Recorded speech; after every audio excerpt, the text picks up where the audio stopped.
Heyo, Zahn is on, and here to watch Fallout 4, but everything is a car by Reggie. So, we are back once again with another Reggie video, but this time we are continuing his collection of Fallout 4 videos, especially since Reggie just recently uploaded another Fallout 4 video, so that's going to be added on the list for sure.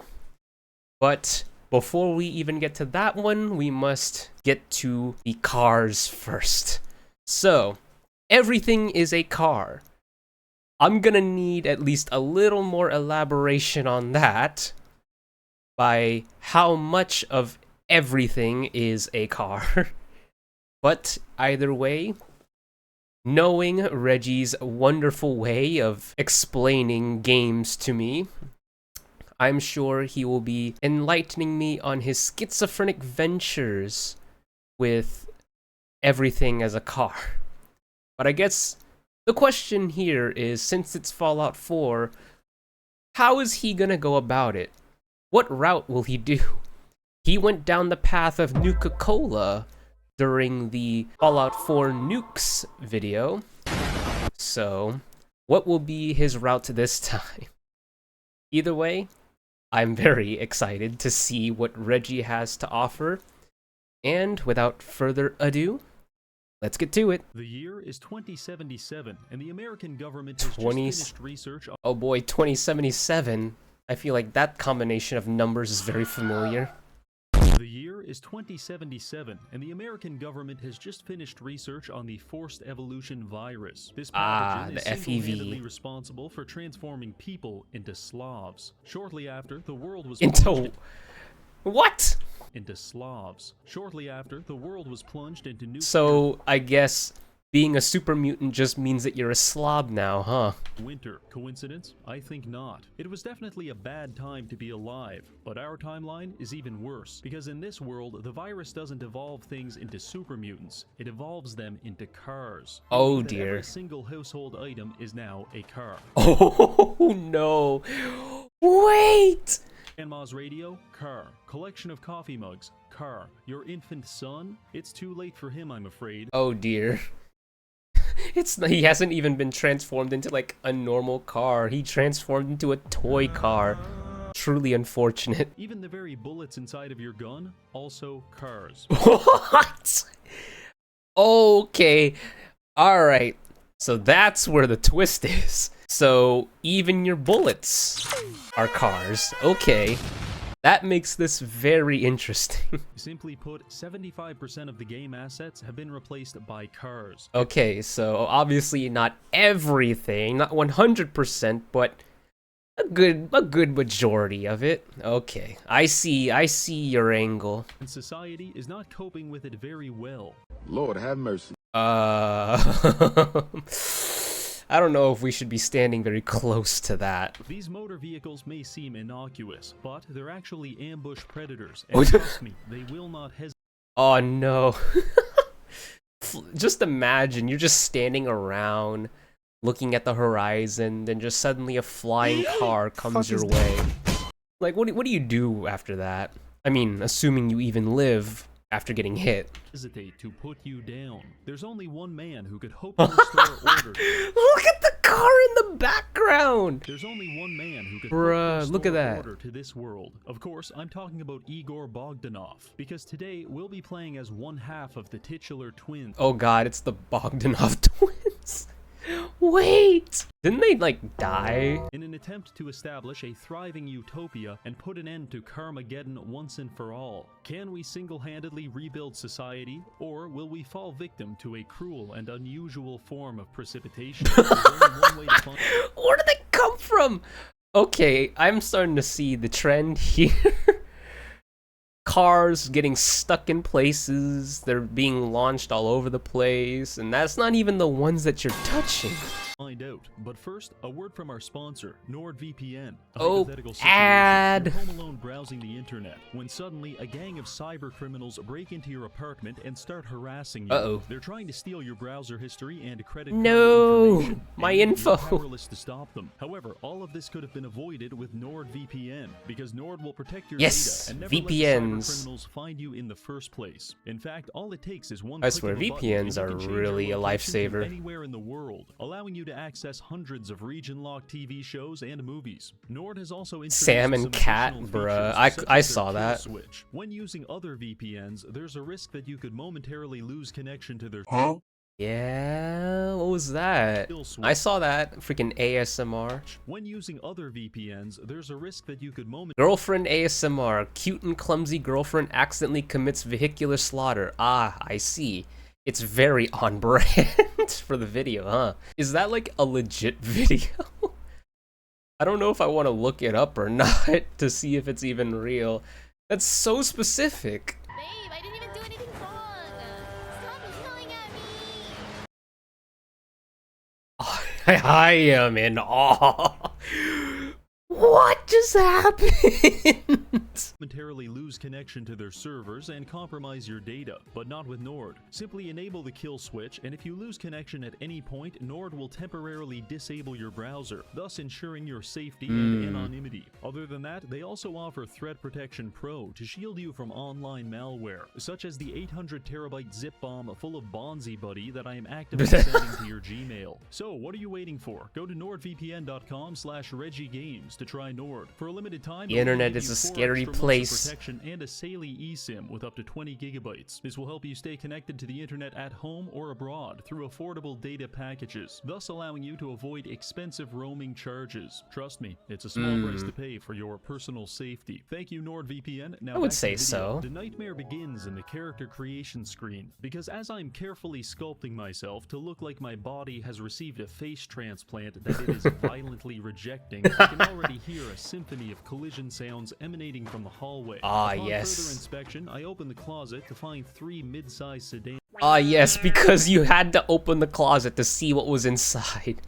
vibrating violently. Other than that, everything is normal. I have a wife, child, and a robot who I have appointed to raise Okay, my at son. least your child is normal here. That's good. Because I am an emotionally distant father with no sense of empathy. Then, suddenly, Ah, I see. I see how it is.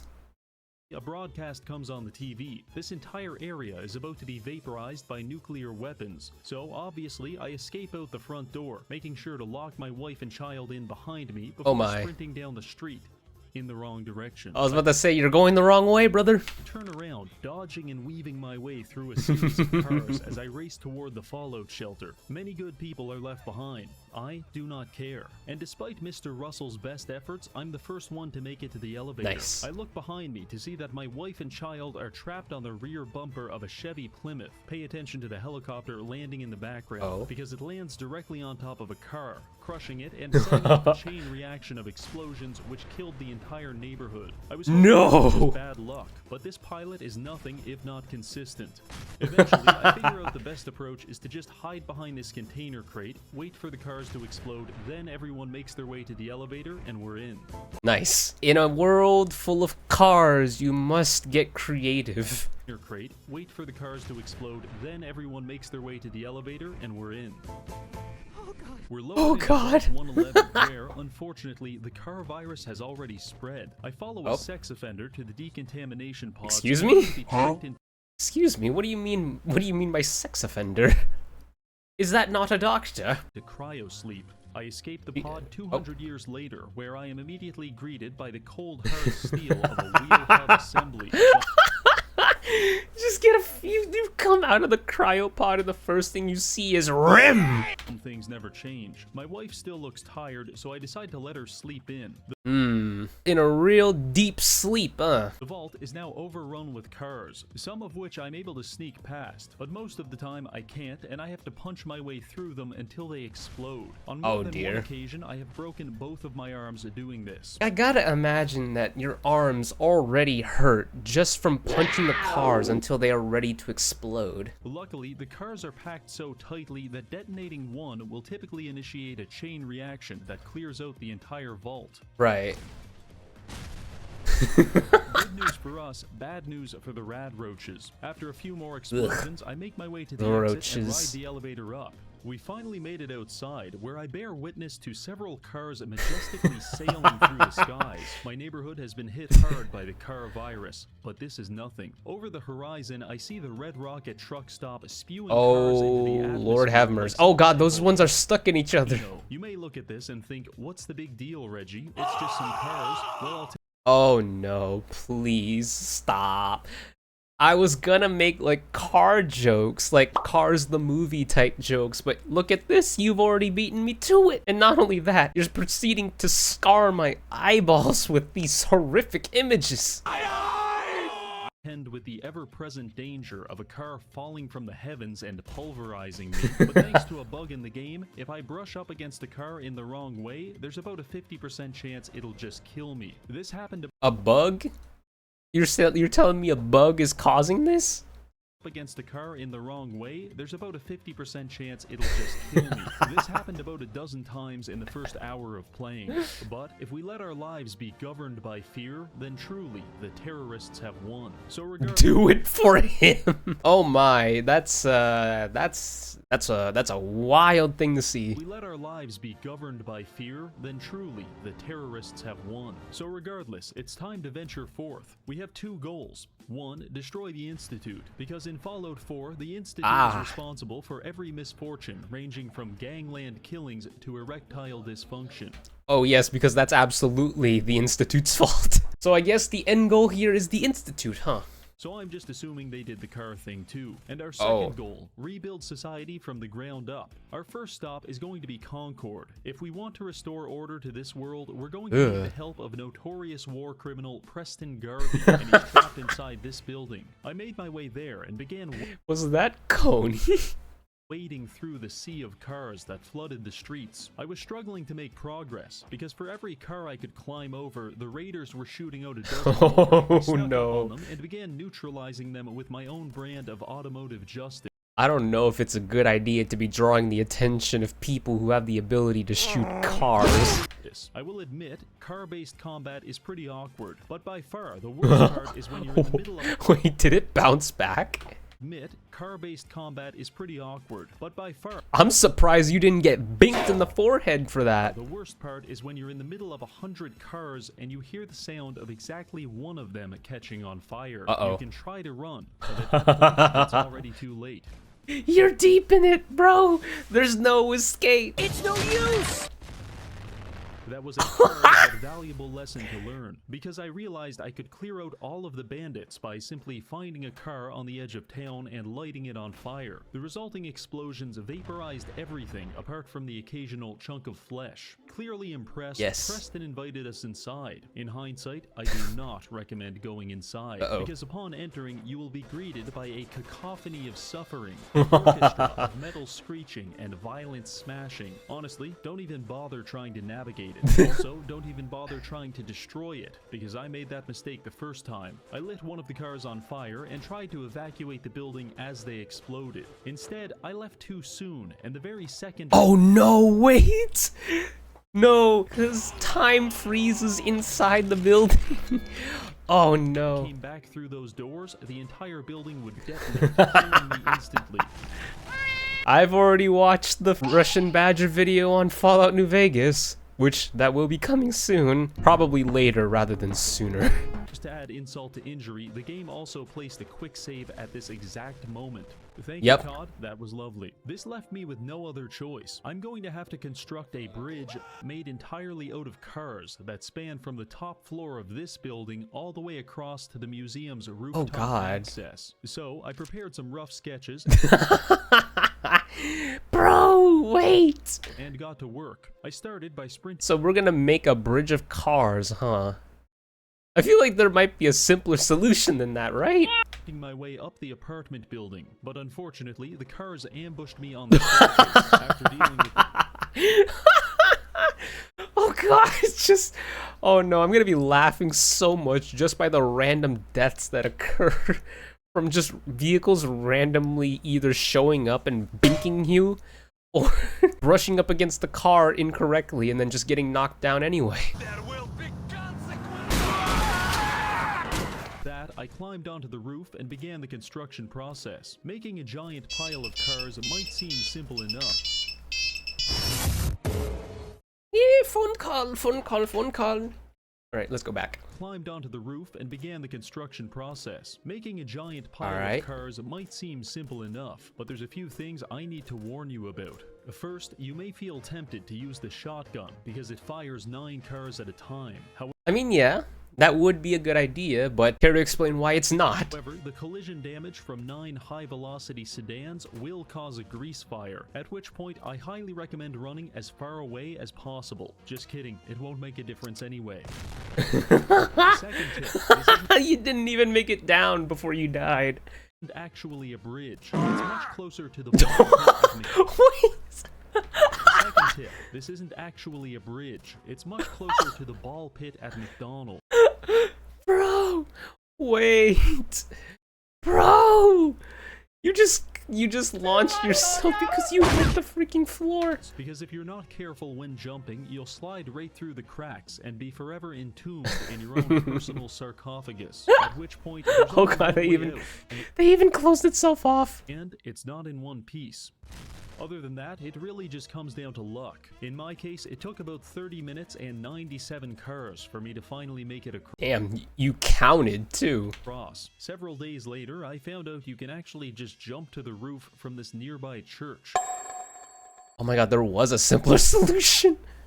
I was just saying because I imagine that's like, surely there are better ways to go about it, but like, okay, there actually was an easier solution. It was a bad day in the Reginald household when I came to that realization. Uh-oh. Anyway, I entered the 3rd floor of the museum, only to realize that the cars were literally stacked up to the ceiling. I somehow managed to navigate this automotive hellscape and make it to Preston, but he refused to open the door until I had personally killed all of the bandits. Uh-oh. What a dick. My plan for killing them was to get in this suit of power armor, find a relatively safe corner, and then light a car on fire Relatively. and pray for survival. Much to my surprise, this actually worked. Oh, what? I couldn't find the remaining enemies, but Oh god. Oh Lord have mercy. Oh, I'm gonna be enjoying this video. Like we're like barely a quarter in, and I feel like all I've done is just laugh at the sheer absurdity of the situation. this actually worked. I'm just surprised that your PC didn't explode from this. I tried to find the remaining enemies, but they sent me flying through the very map itself. No When I way! came back to finish them off, I realized they had crushed themselves to death with their own cars. Amateurs. With that taken care of, Preston finally let me inside Oh and my. began speaking with me as if he wasn't currently lodged atop a filing cabinet. I can't stop laughing, bro. This is too much. I don't know if I could give legitimate commentary when all I do is just laugh at this. He proceeded to espouse some very racially charged rhetoric about Rhodesians. Fried chicken. No, not the Papa Franco. Told him that was wildly inappropriate, and we agreed to discuss it later. In the meantime, I have to go outside and kill more criminals. My only advice for this section is don't get cocky just because you're in power armor, because those raiders will absolutely laser you. And I cannot express how jarring it is to get hit by a car, fly through the air for 30 seconds, wake up in a different time zone, and then get hit again. Also, that bridge we made, I recommend using that to your advantage. And finally, don't stand too close to Preston. Oh my god. He with the ragdoll. Advantage. And finally, don't stand too close to Preston. Once I was done committing vehicular manslaughter, I spoke with Preston, and he agreed to meet me at Sanctuary, so we could begin building a prosperous settlement. And by the looks of it, we've got our work cut out for us. Our first order of business is ignoring the cars that are actively phasing through the walls Of course. and trying to consume Mama Murphy, because what's more important is liberating at least 5 settlements and creating supply routes between them to establish a functional support network of civilizations. Oh. And once that's done, then we can find and kill the Oh, Institute. are we going down the Settlement Minutemen in route? 10 Pines Bluff. I made my way there, where I encountered a woman who was almost certainly experiencing methamphetamine withdrawals, which is fine, She's but shaking I just so don't trust much. the way she's shaking that barrel shot. That itchy trigger finger. Gun like an unwanted baby. Anyway, she wants us to go to Lexington and kill the raiders in this car factory. This would normally take about 10 minutes, but I got a little sidetracked. It went like this. Wander through the wasteland aimlessly, get stuck in some kind of quicksand. What is Find the that? site of a crashed airplane, kill the survivors. Accidentally stumbled upon General Atomics. I cannot resist the call to the void. Die The several call to times the in a vo- sea of cars before finally making it inside the bowling alley. Hit a perfect strike and then attempt to commit identity fraud when confronted by a robot. Fail at committing identity fraud. Oh. Blow everything up in frustration and go hunting to let off some steam. After that, I made my way to Lexington, where I very narrowly dodged a projectile car, Narrowly. to immediately You didn't even try. get shot in the back of the head with a Ford Pinto. Ladies and gentlemen, meet the Lexington Welcoming Committee. I do not enjoy their gifts. Fortunately, they blew themselves up shortly after, and I made my way to the target. It's here where I pioneered a new offensive technique. I call it the wick, because you load up your target with about 24 cars and then create a long string of them leading to safety, which you can ignite. Oh, that's so smart. Much like a wick. This allows us to detonate several atomic bombs. But will that be safe? Are you sure you're not gonna get caught up in the explosion? Those explosions do be pretty big, especially since they're gonna be chaining off each Worth other. of cars from a safe distance, or so I thought. You see, the explosion of 25 cars sends a lot of shrapnel flying, and if you're not Right. careful, you're going to catch one in the face. Oh, I tried again, this time hiding behind a tree, and I still got absolutely annihilated. Oh God. How, bro? Eventually, I did get inside, and after greeting the receptionist, I was left with an entire factory packed full of cars. So I lit one on fire, hid in the corner, and started pissing all over myself. Oh God. How is your PC still functioning? I know my PC would have exploded on the first go around. One gigantic explosion later, and I got a notification telling me every raider in the factory was now dead. Simply amazing. All that's left to do now Truly. is escape. In hindsight, I do not recommend escaping through the roof, unless you know how to land a triple cartwheel from 60 feet in the air, because I don't. With all of that done, I went back to my favorite drug addict, told her the good news, and she agreed to join our faction. To congratulate us on the success, Preston decided to give me a flare gun, which I can shoot into the sky to call for reinforcements. Thanks, Preston. I love it. We should have known. We should have known. Of course it was gonna turn into a car. On to the next settlement, Starlight Drive-In. On my way there, I stopped by Trudy's diner and tried to intimidate the bandits into leaving her alone. And I Oh no, why? I feel like peace should be the option every time. failed. But similarly, the Wolfgang failed to survive the resulting nuclear blast. And after that, I Oh God, the audio just absolutely layered itself.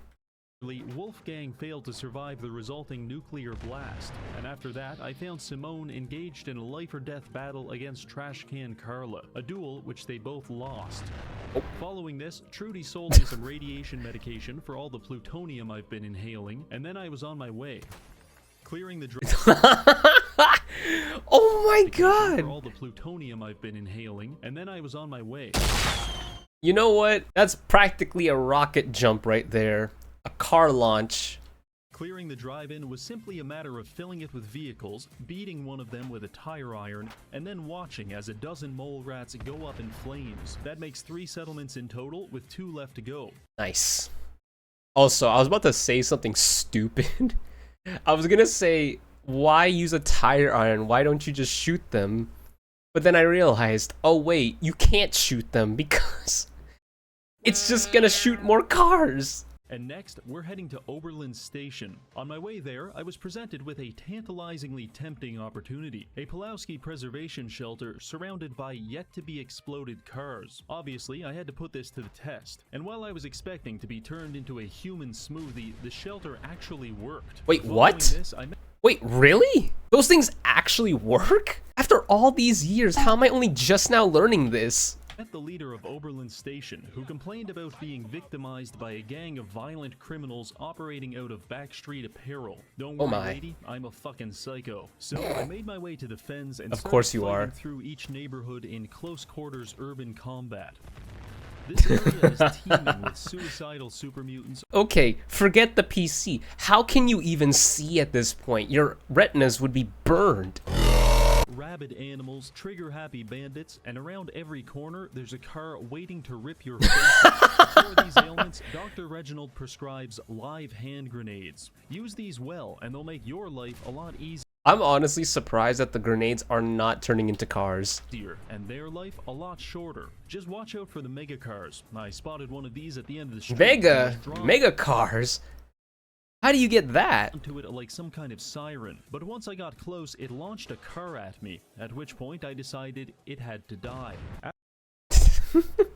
I mean, if I had to deal with a car launching smaller cars at me, I probably would take offense as well. Close, it launched a car at me, at which point I decided it had to die. After that, I made my way into Backstreet Apparel and immediately realized two things. Oh dear. It's absolutely stuffed with cars. And two, some maniac lobbed a grenade at me, at which point I left. If I go back in there, I'm not surviving. So I entered through the roof, where I received a notification that the quest had been completed. Ah, very clever.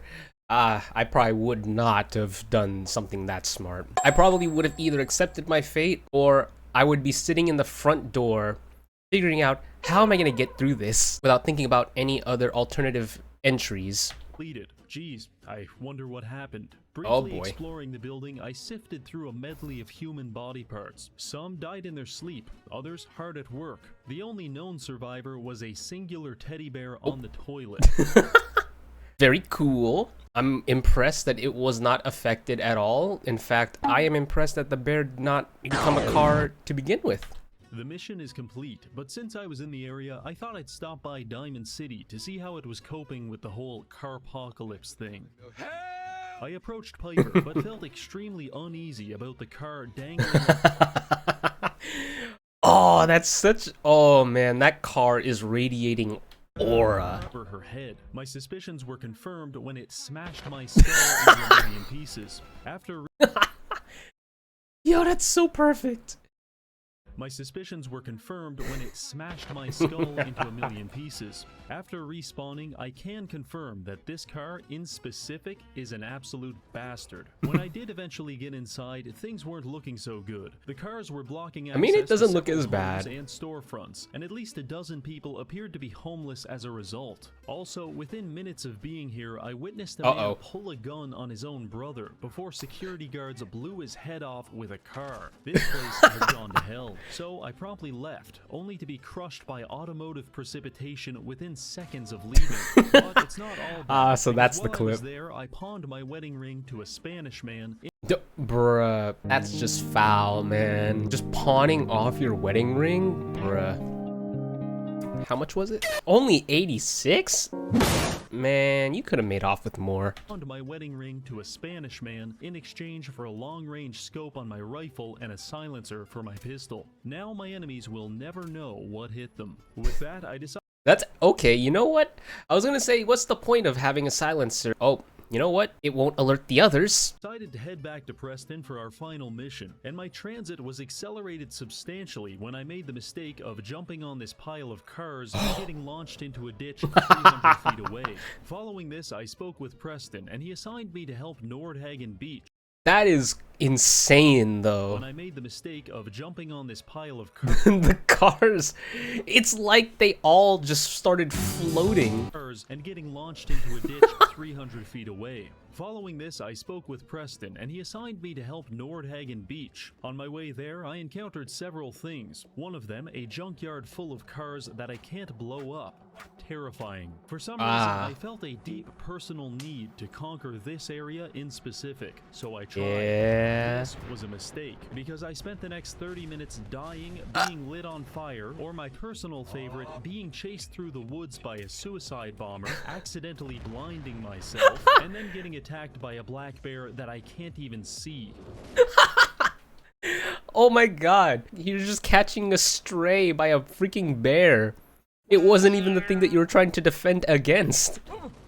After much suffering, I did manage to clear out 99% of the junkyard. The only survivor 99? was a singular super mutant wielding a wooden 2x4. I used this as an opportunity to bully him extensively. You know what?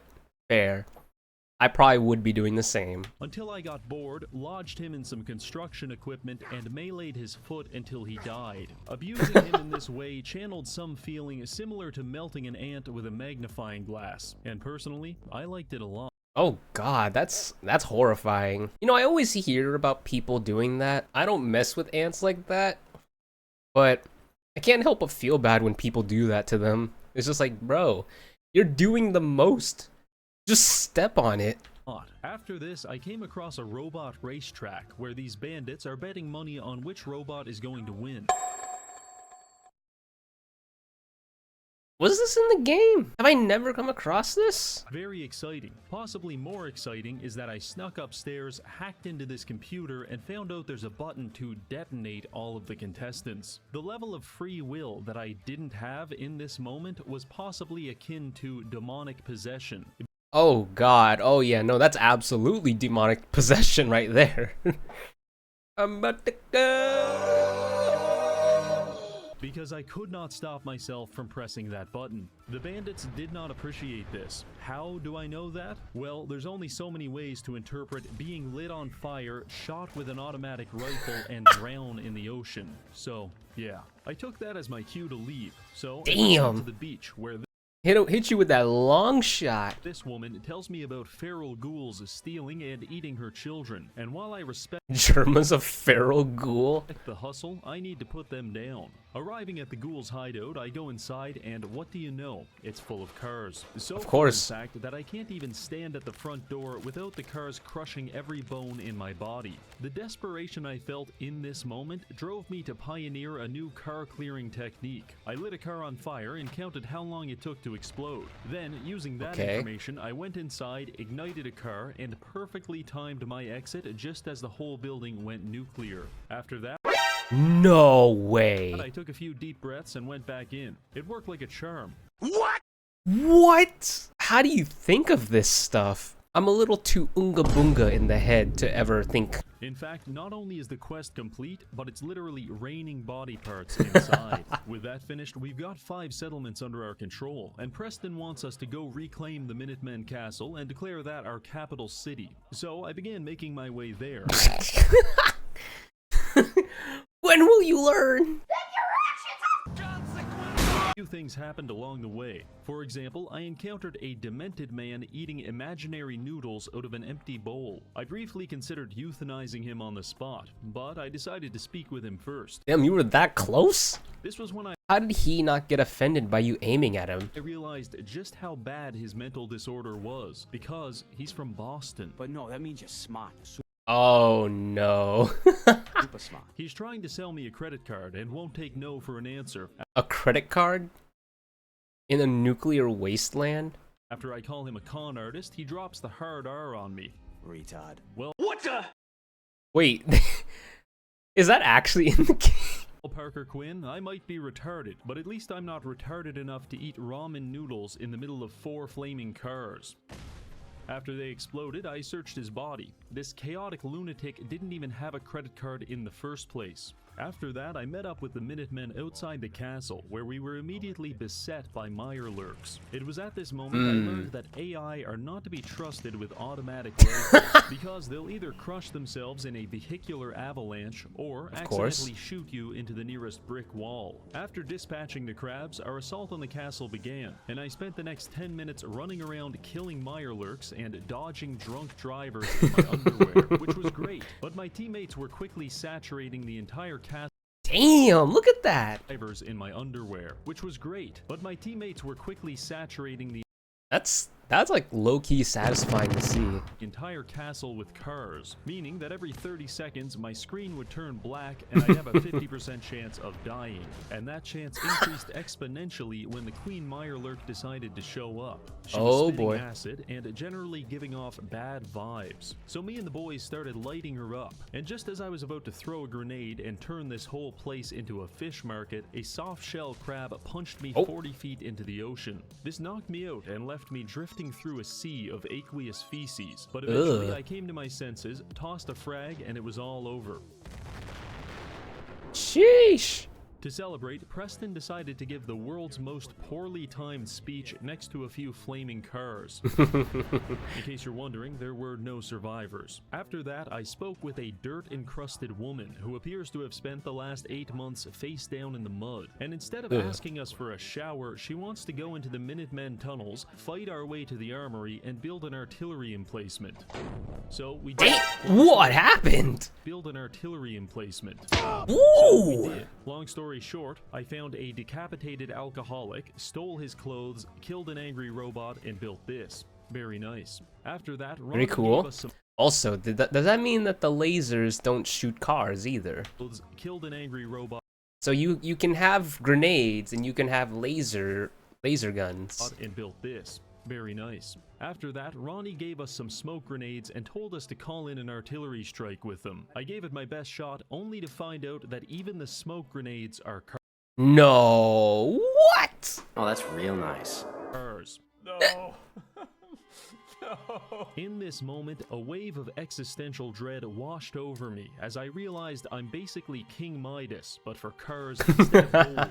Regardless, we've got 6 settlements and we're doing pretty good for ourselves. Now I know you're thinking, so what, Reggie? You've got a handful of impoverished shanty towns paying you protection money. You're basically a slumlord. To that, I say yes, and we're going to need to take it even further. Because I have a grand vision for how I want to reshape society, and it's going to require more than a little fascist dictatorship. So let's get to work. The first thing the wasteland's going to need is clean drinking water. So I converted Nordhagen Beach into an industrial desalination plant. With this, we can produce dozens of purified water every day and sell it to the Commonwealth for exorbitantly high prices. Oh, hell yeah. This is completely autonomous, which means I have You're about to rebuild capitalism.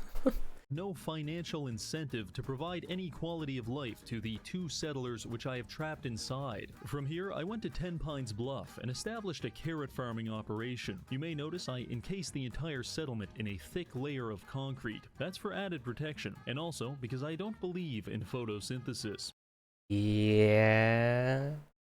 Just leave a little bit of sun for you, just so you can see. Overland Station is another one of my carrot farms. However, I ran out of concrete, so the life cycle of these settlers is pulling carrots out of the ground until a raider shows up and blows their head off. Meanwhile, I converted the Starlight Drive-In into a Brahmin ranch. By placing several large cages, we can catch Brahmin and then use their feces as fertilizer for the other farms. We can also use a similar technique to capture humans. By labeling our cages with free chems, we can compel raiders to wander inside, at which point they become our hostages. The remarkable efficacy of this tactic leads me to believe raiders possess the approximate intelligence of a lobster.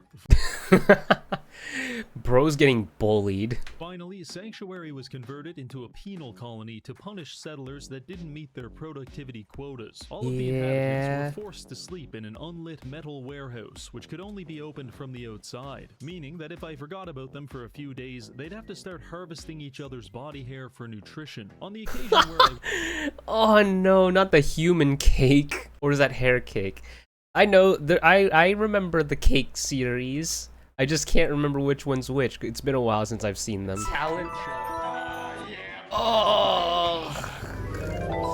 show up and let let them out, they'd be assigned to one of many workstations. For example, Damn, Mama Murphy going ham.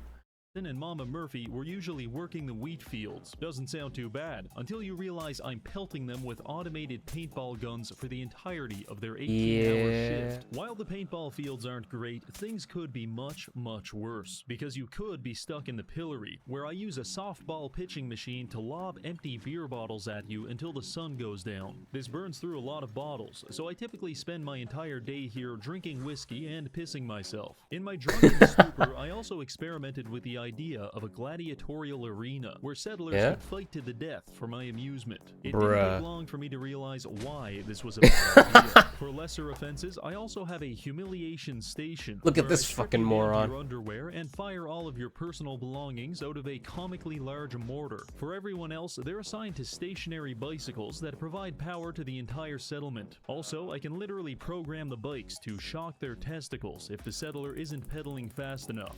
Bruh. And yes, this can kill them.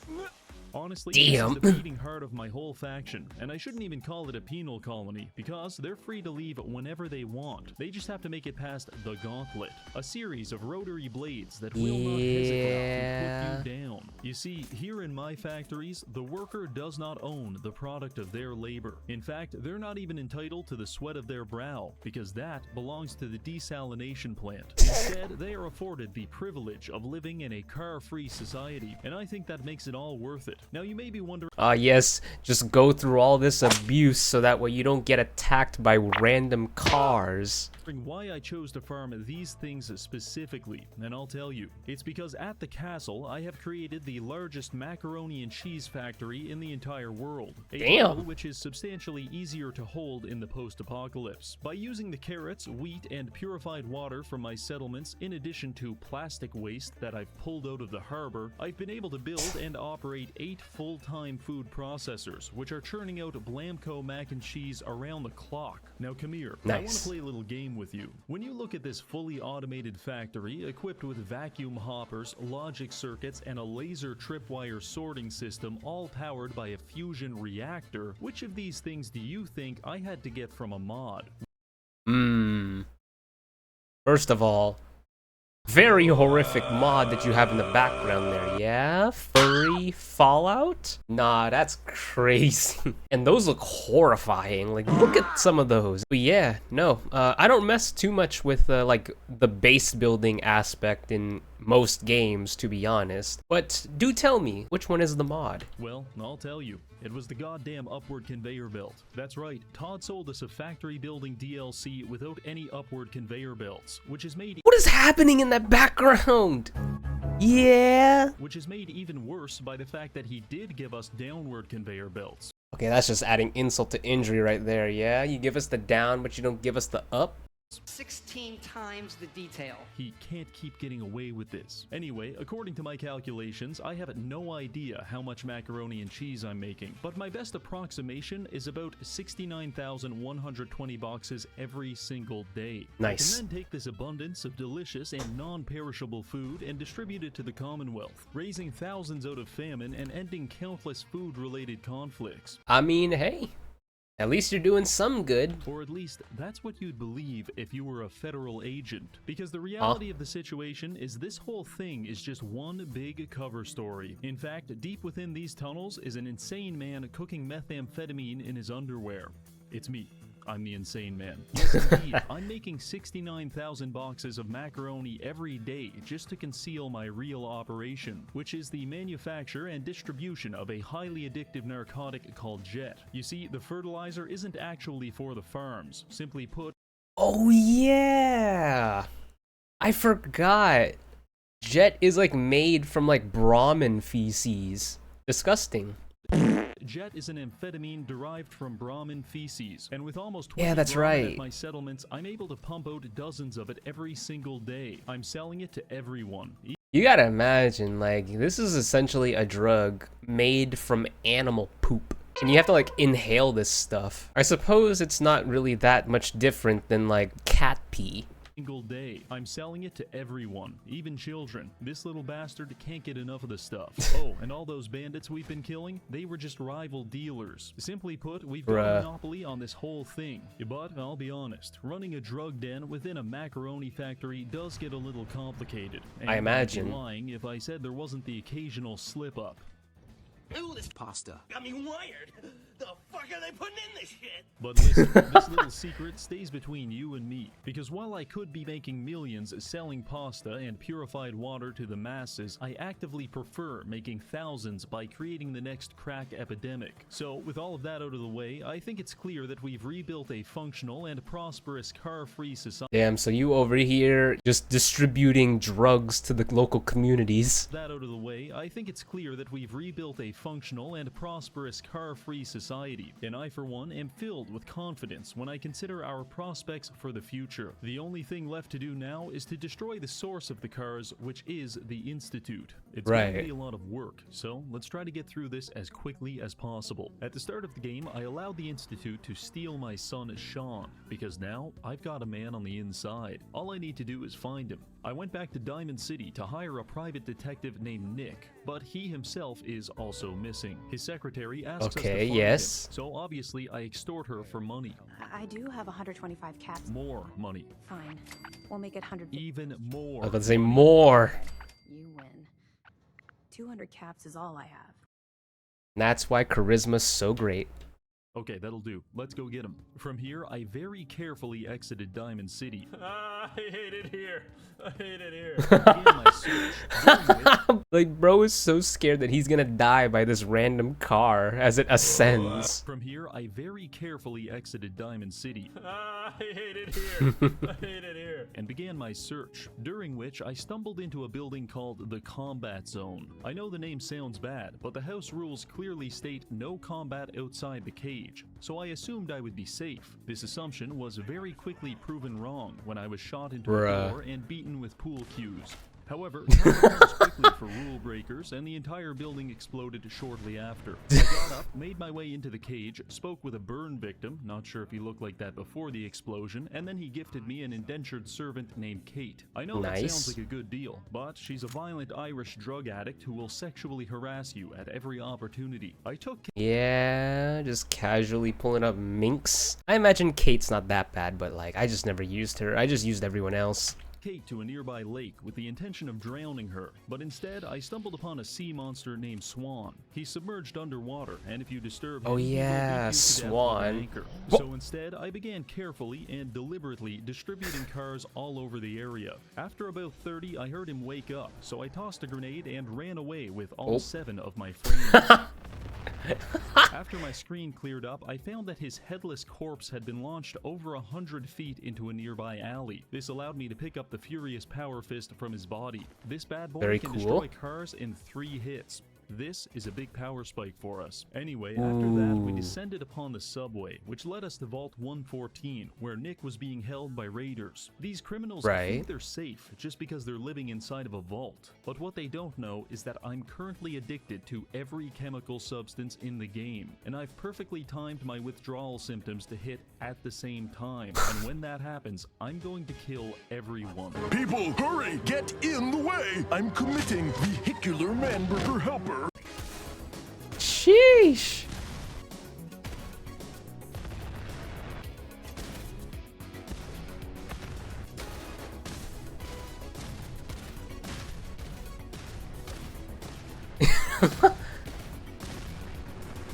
There is a I just love how he had to sneak in one death in there. temptation to feel guilty about the fact that 95% of my victims can't even be identified through dental records, but they should have thought about that before being born. After the killing we found Nick and began our escape, but our progress came to a grinding halt when Nick became hyper-fixated on this specific laundry room. He just stood there for hours, and nothing I could do could get him to leave. Eventually, I realized I could move him around by punching him in the face, and so began the hour-long journey of punching Nick all the way to the objective. Nah, I would have given up at this point. Like, and that's even assuming that I would have even reached this far into the game. Because it's like, bro, you're stuck. You don't want to leave. But you've got to be careful, because even though he has about 150 concussions by this point, he will not hesitate to jump up and start running back to the washing machine if you let him. So stay vigilant and keep swinging. Eventually, I got him to the objective, and we were just about to escape when we were confronted by Skinny Malone and his thugs. Fortunately, I was able to weaponize my status as a terminally online man to red pill Skinny into believing that his girlfriend was just using him for his money. This revelation made him feel so dejected that he didn't even want to fight us. The one condition is that we only have 10 seconds to leave. But Nick is currently fighting and losing a battle against a 1955 Lincoln Indianapolis, so he couldn't escape and they got pissed. I really wish every social interaction didn't have to end like this, but here we are. After this, we met Nick at his office to discuss our plans to find my son and destroy the Institute. He tells me to take a seat and get comfortable, so I remove all of my clothes. We identify the man that took Sean as Kellogg, and I mean, he did say get comfortable. Allow me to slip into something a little bit more comfortable. So I remove all of my clothes. We identify the man that took Sean as Kellogg and decide to break into his house. Kellogg's cereal. The only issue, it was booby-trapped. Yeah. With cars. Full of cars. I wanted to experiment to see if I was high enough level to survive the explosion. So I wiggled my way upstairs, drank an entire bottle of vodka, lit a car on fire, and waited to face my destiny. Destiny hurt a lot, but I survived by jamming adrenaline syringes into my chest and plugging my wounds with leftover food. Nick and Kate were also completely fine. With the cars now cleared out, we were able to find Kellogg's gooning chamber, which had... The worst part is that I can kind of see it. It'd be like a psychopath's gooning chamber for sure, but a gooning chamber nonetheless. Had no shortage of genetic material. Stop! Go away. Material which we then used to track him down with the help of a dog. I'm not exaggerating when I say that I probably died 50 times during this part. And I don't know why. Things just kept exploding. Eventually, I was even able to predict my deaths down to the second. 3, 2, 1. No shot. Down to the second? Wrecked in 3, 2, 1. 3, 2, 1. Much like Chinese water torture, this form of suffering was terrible in its simplicity and... Chinese water torture? Much like Chinese water torture, this form of suffering was terrible in its simplicity and irresistible in its truth. After much hyperventilating, I made it to Fort Hagen, where Kellogg was hiding out. I entered through the roof, got pinned in the corner, and then had to endure the entire building exploding for the next 25 seconds. By some divine miracle, I survived this ordeal and killed my way to Kellogg. When I met him, I delivered a pretty sweet one-liner and then got put down like a dog. For the second attempt, I just jumped straight to filling the entire room with cars and blowing it up. I have yet to find a more effective combat technique than this.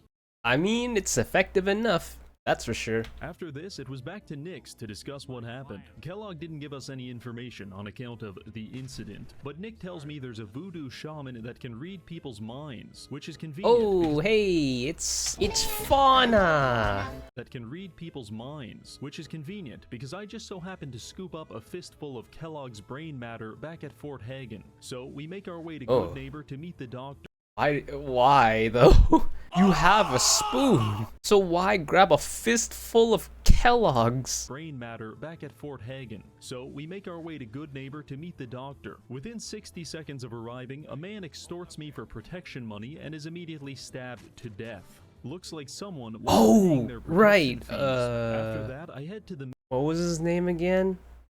Hancock? Memory den, where I am victimized by a car half a dozen times. I cannot properly express the anxiety I now experience when entering buildings. But if you can imagine that behind every door, cabinet, and cupboard in your house, a car is waiting to kill you, then you are approximating the surrealist hell that is my reality. Eventually, I made it past the cars and met Dr. Amelia, who offers to put me inside of Kellogg's memories to try and find the location of the Institute. So I agree, and dear God, there's cars even in the memories. I spend some time rooting through Kellogg's psyche, where I learned that he's so violent because his father didn't breastfeed him enough as a child. His father? I also learned that there's an escaped scientist from the Institute, and if I find him, he can tell us how to get in. His name is Virgil, and he's hiding out in a sea of Virgil. Him and his plastic lawn chair.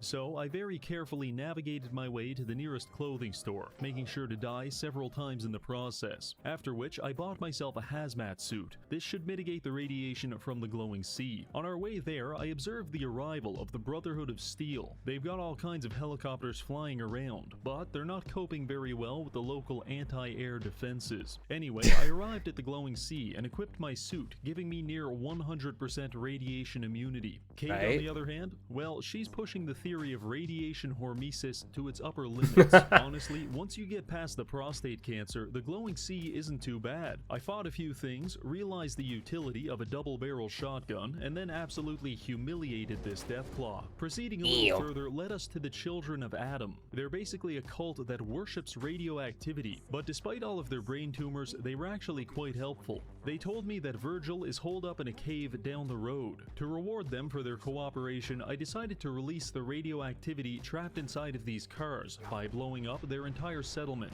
I know, it's a thoughtful gift. Yeah? Very thoughtful. This detonation left only Brother Ward and Brother Foster to repopulate the entire settlement. And Foster doesn't seem to be handling the news well. Oh, he's the bottom for sure. Virgil's edging cave, where I find him so backed up that he's literally changing colors. He agrees to help us, but says the only way to get into the Institute is by teleporter, and we're going to need a transmitter chip from inside a Courser's skull to design one. Luckily, I knew exactly where to find this, so I made my way to Green Tech Genetics, a building which could not for the life of it stop exploding. After I waited that out, I shotgunned my way through a couple of gunners and arrived at the Courser just in time to witness him execute a man at point-blank range with a Ford Ranchero. So I made my way up there and introduced myself. Hello. Are you here for the sin? Fuck you. The Courser fuck you. Visible, as if any part of my plan actually involved being able to see him. 14 car explosions later, I had his brain in my hand. Nice. The only people that are capable of decoding this brain chip are the Railroad, a highly secretive society of anti-institute resistance fighters. So clandestine is their operation that the only way to find them is following a bright red line on the ground for 10 minutes and then entering Railroad as the password to their base. Holy shit. Ah, yes, very clever. No one would have ever figured it out. Anyway, I met with the Railroad and started lying to them immediately, because why else would I be playing a charisma build? They agreed to help and introduced me to a clearly neurodivergent man who attempted to decode the chip by endlessly typing the same 4 letters on his keyboard as I phased in and out of consciousness due to my acute radiation poisoning. Stunningly, this worked, and we now have all the information needed to design a teleporter. Nice. For some reason, I trusted Virgil to do this, despite him being a biologist and not an engineer. Something ain't right about that. I don't know if you're aware, but that's like hiring a plumber to do your heart surgery. Yeah. Anyway, in the spirit of making bad decisions, Genshin!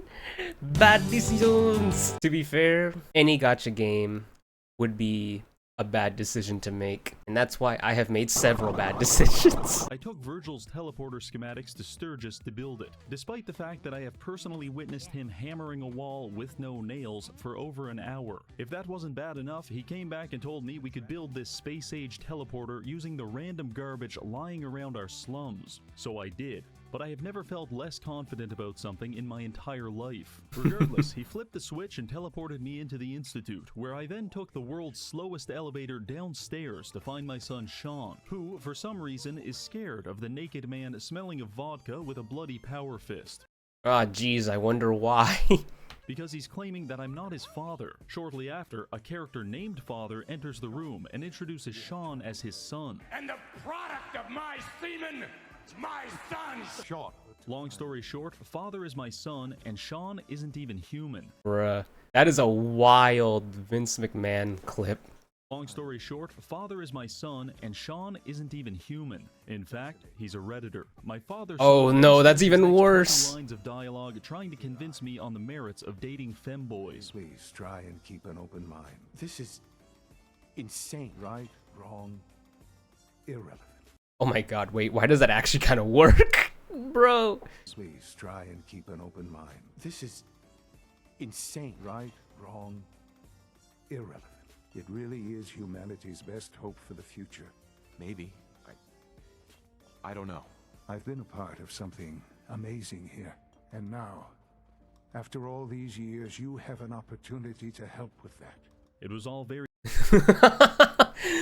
Wait, why does it actually kind of work? Your son is trying to convince you to try femboys. I won't lie, I would probably be convinced. confusing, and I'm pretty sure they're just trying to distract me from the whole car thing. And honestly, it's working. Anyway, I checked my notes, and according to the quest map, just pull up Astolfo and you've won me. Car thing, and honestly, it's working. Anyway, I checked my notes, and according to the quest map, it is at this point in the game where we need to become hostile with the Institute. It doesn't really specify what that means, so I took it in a pretty extreme direction. After beating my son to death, I made my way to the atrium, a large open area just waiting to be filled with cars and exploded. So I did exactly that, at the cost of my own frame rate. And to the best of my knowledge, there were no survivors. I also stopped by the weapons lab to try and destroy their research and development team, but it looks like they've got that covered themselves. And with that, I decided to leave, only to be confronted by a small army of synths at the exit. I wasn't sure exactly what they wanted, so I decided to err on the side of caution and just start blasting. It appears that our declaration of war was received loud and clear, because after teleporting back to safety, I was informed that the Macaroni Castle was being besieged by Institute forces. Our Blanco mac and cheese must not fall into their hands, so I hustled over there and prepared the defenses. It wasn't long before the battle was underway, and within 30 seconds, a giant car pile had already formed and I smell disaster coming. Ignited near the front of the base, the detonation of which killed almost all of my employees. After that, it was just a hellish experience, with cars flying in every conceivable direction, accompanied by a near-endless symphony of explosions and metal sound effects. My only tip for this is to avoid using VATS, because it will inevitably betray you. Oh, of course it will. When it comes to these cars, anything you do could be the difference between life and death. I made my way outside to lay a minefield and clear some synths, but Kate came around the corner and surprised me, so I accidentally launched her into low Earth orbit. Never saw her again after that. 20 minutes and countless explosions. Damn, so you just casually kill Kate like that? Later, we had finally defeated the Institute army, but the damage they inflicted was devastating. For example, there were carrots everywhere, and more than a few body parts had made their way onto the conveyor belts. This was indeed a dark day at Blamco Mac and Cheese LLC. No. I knew retaliation was necessary. We need to send a message to the Institute, and it has to be written in synthetic blood. Now it's personal. It's blood for blood now. Unfortunately, Preston says we don't have enough people to launch an attack, so I decided to capture Vault 88 to recruit more soldiers. It was controlled by a gang of raiders, but in possibly my most stylish move to date, I killed all of them while cartwheeling over their exploding corpses in the canyon below. This miraculous form of homicide had people lined up around the block wanting to join my army. So what's the plan? Well, Sturgis just casually... You know, I probably would be convinced by someone if they killed a whole group of raiders while cartwheeling over the explosions. Nice. Possibly my most stylish move to date, I killed all of them while cartwheeling over their exploding corpses in the canyon below. This miraculous form of homicide had people lined up around the block wanting to join my army. So what's the plan? Well, Sturgis just casually mentions that he knows a sewer drainage pipe which we can use to infiltrate the Institute. So you're telling me that I waded through a radioactive sea, killed hundreds of people, built an entire teleporter out of spare cutlery and condom wrappers, and even spoke to a woman, when instead I could have just crawled through 1,200 yards of feces? Thanks. Truly a horrifying set of events, especially the last one, talking to a woman. Disgusting whore. It's a lot, Virgil. So I put on my hazmat suit and made my way to the sewer pipe. The Institute did attempt to block it with a car, as if I'm not some kind of expert at destroying them by this point. After battling my way past a bunch of guards, I'm back inside, and I hack into their computer, briefly play Galactic Control, accidentally shoot down a commercial airliner, and then teleport everyone to my coordinates. The plan is to fight our way to the reactor reactor and place a bomb on it, which will cause this entire place to go up in flames. Pretty good idea actually, but I'm not exactly filled with confidence when I look at my reinforcements. Before the fighting began, Preston asked me to give the Institute citizens— Wait, this was before the fight began? I look at my reinforcements. Before the fighting began, Preston asked me to give the Institute citizens a chance to evacuate, because apparently— We're not here to commit mass murder. But all I heard was— Commit mass murder.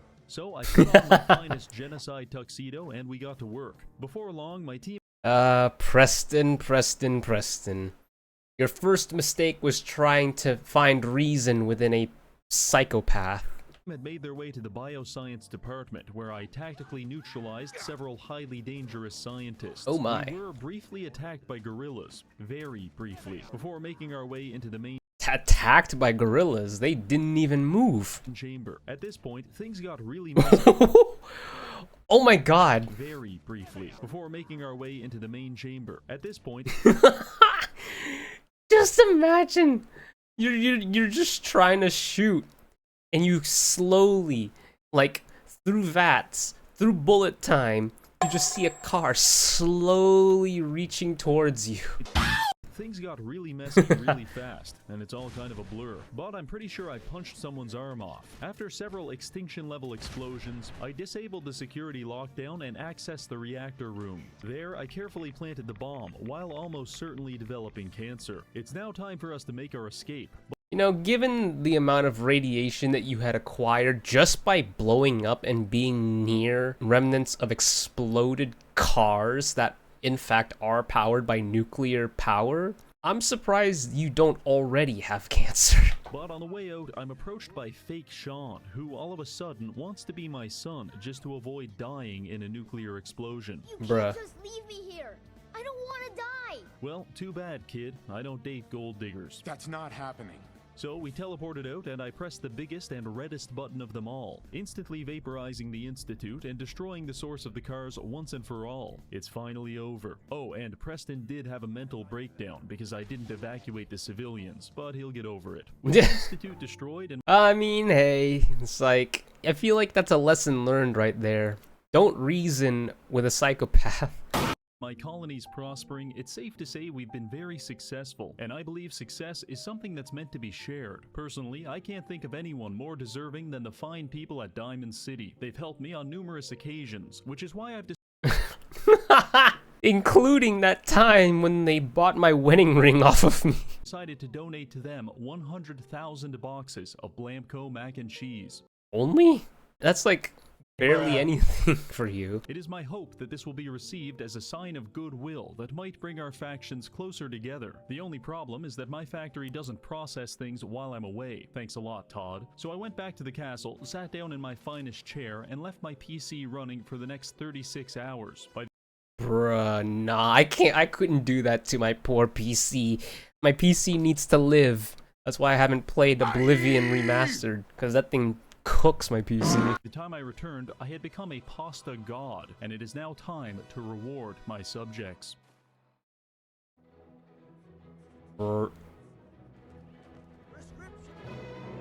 Just leaving the trail. Oh, you're just shitting out mac and cheese.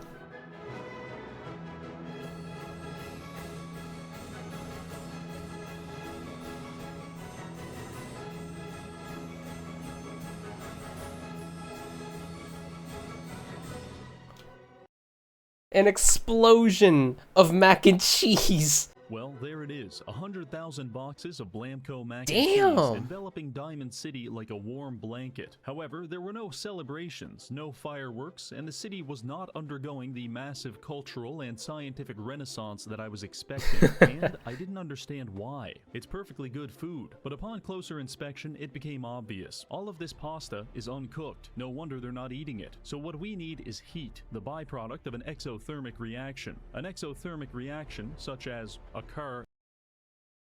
Uh-oh. I think this kind of went from a gift to the city to just an outright terrorist attack. Exploding. Fret not, Diamond City. I've got just what you're looking for. Gentlemen, it's time to cook. Oh god. Oh no. It's gonna...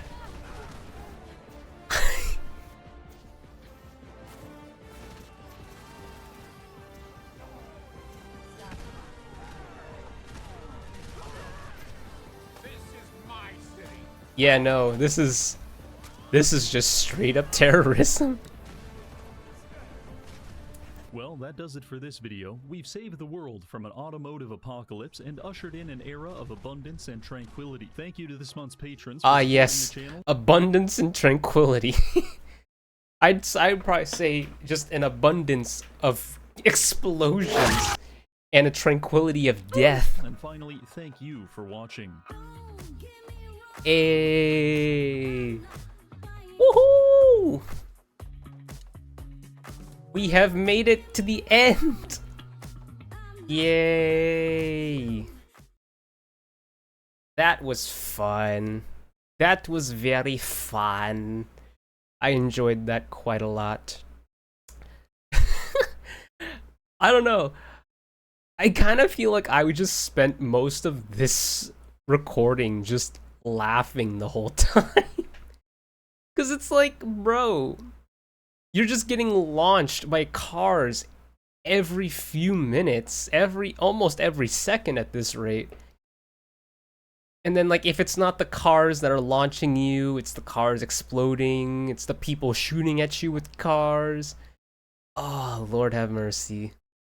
Very entertaining video. Ah, man.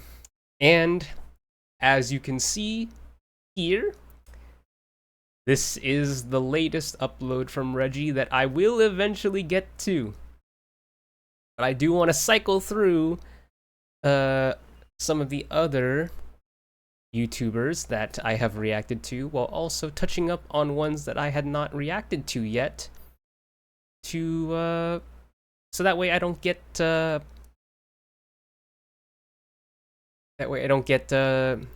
overstimulated by their content. So that way I don't get tired of their content.